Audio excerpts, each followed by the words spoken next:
Cold soaking saves stove weight but costs body heat. Here is the thermodynamics of field nutrition.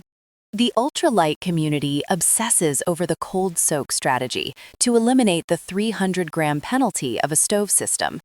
While thermodynamically efficient in terms of pack weight, this treats the human body as a simple furnace, ignoring the energy cost of bringing cold matter up to body temperature. We must consider the hot drink effect.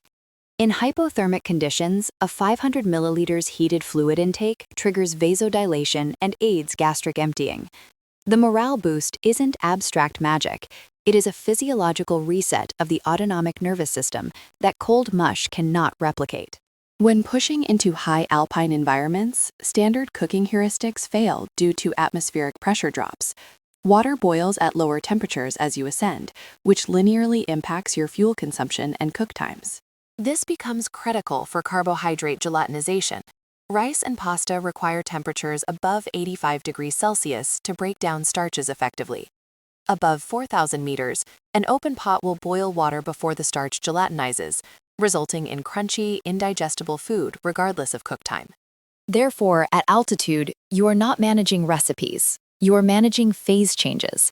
If you cannot pressurize the vessel, you must switch to prehydrated or lipid-dense foods that require only warming, not chemical restructuring. Regarding load architecture, water weight fluctuates, but food weight is a linear decay. Pack dense, perishable, and heavy items closest to your thoracic spine's center of gravity. Eat these first to improve your moment of inertia over the duration of the trip. Garbage management is a volume problem. Commercial freeze-dried packaging is mostly nitrogen and mylar. Repackaging into vacuum-sealed bricks reduces volume by 60%. Finally, we encounter palatability drift. On day 1, you will eat anything. By day 5, appetite suppression from exertion and altitude makes hyper-optimized bland sludge repulsive. If you don't eat it, the caloric density is effectively 0. The superior system is often hybrid. Carry a minimal 12-gram solid fuel tablet stove solely for evening morale or emergency core rewarming, while relying on cold-ready foods for kinetic daylight hours. Stop calculating calories per gram of pack weight. Start calculating calories per gram of digested nutrient.